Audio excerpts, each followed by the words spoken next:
Assalamualaikum warahmatullahi wabarakatuh. Perkenalkan, nama saya Ramadan Dwi Novianto dengan nomor induk mahasiswa 17076230083 dari Prodi Pendidikan Bisnis.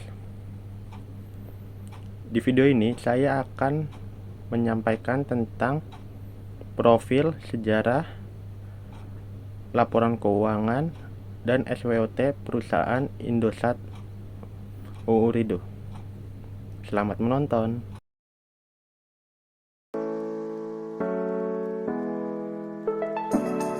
Indosat merupakan salah satu perusahaan telekomunikasi terkemuka di Indonesia dengan total pendapatan tahunan lebih dari 20 triliun rupiah. Indosat saat ini telah menjadi bagian dari kelompok usaha Ooredoo, salah satu grup telekomunikasi global dari Qatar yang sedang berkembang pesat. Indosat saat ini memiliki 3 sumber pendapatan. Pertama adalah pendapatan yang berasal dari bisnis seluler dengan BIN Mentari dan M3 untuk produk prabayar dan Matrix untuk produk pasca bayar. Kedua adalah pendapatan berasal dari Indosat Bisnis. Ketiga adalah pendapatan dari bisnis baru seperti digital business. Posisi Indosat sebagai perusahaan telekomunikasi terkemuka diperoleh melalui sebuah perjalanan dan perjuangan panjang. Berawal dari tahun 1967, Indosat pertama kali didirikan sebagai perusahaan asing bernama Indonesia Satellite Corporation atau ASI yang menyediakan layanan telekomunikasi internasional melalui satelit. Di tahun 1980, dengan mempertimbangkan nilai strategis industri telekomunikasi, pemerintah Indonesia memutuskan untuk mengambil alih 100% saham kepemilikan ASI dan mengubah namanya menjadi Indosat. Kemudian kepemilikan pemerintahan ini telah menjadikan Indosat sebagai badan usaha milik negara atau BUMN yang bergerak di bidang telekomunikasi.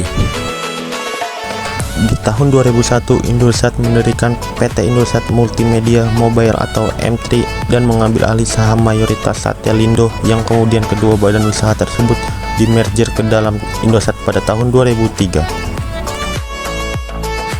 Di tahun 2004, pemerintah Indonesia memutuskan untuk menjual 41,9% sahamnya di Indosat kepada Singapore Technology Stealth Media atau STT.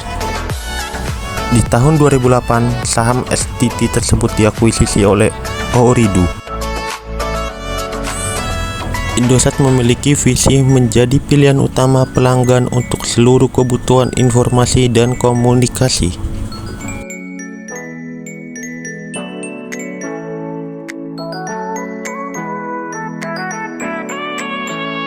Visi ini didukung oleh beberapa misi perusahaan, yaitu menyediakan dan mengembangkan produk layanan dan solusi inovatif yang berkualitas untuk memberikan nilai lebih bagi para pelanggan. A few moments later.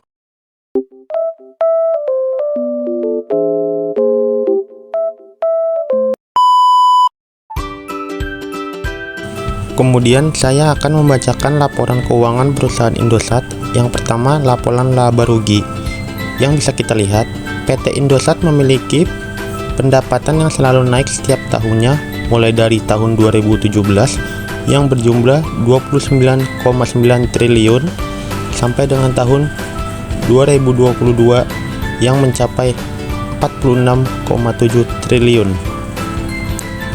Selain itu, untuk nominal laba bersih, PT Indosat naik turun setiap tahunnya.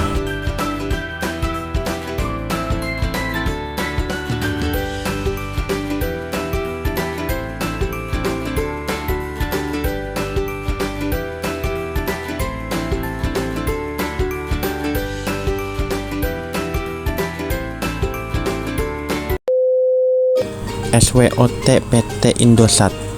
Yang pertama, strengths ataupun kekuatan yang dimiliki PT Indosat, yaitu memiliki produk-produk yang berkualitas, struktur organisasi perusahaan yang jelas, kualifikasi karyawan dan tenaga kerja yang berkualitas dan bermutu tinggi, cukup dikenal di kalangan masyarakat umum. Yang kedua, weakness ataupun kelemahan yang dimiliki PT Indosat, yaitu PT Indosat masih perusahaan yang bersifat centralized atau terkadang memiliki jaringan yang masih lemah, terutama di daerah-daerah tertentu. Selanjutnya ada opportunities atau peluang bagi PT Indosat, antara lain besarnya pasar domestik yang belum tergarap, lalu perluasan usaha baru yang melingkup bisnis inti yang cukup menguntungkan. Selanjutnya, bisnis telekomunikasi global yang cukup menjanjikan.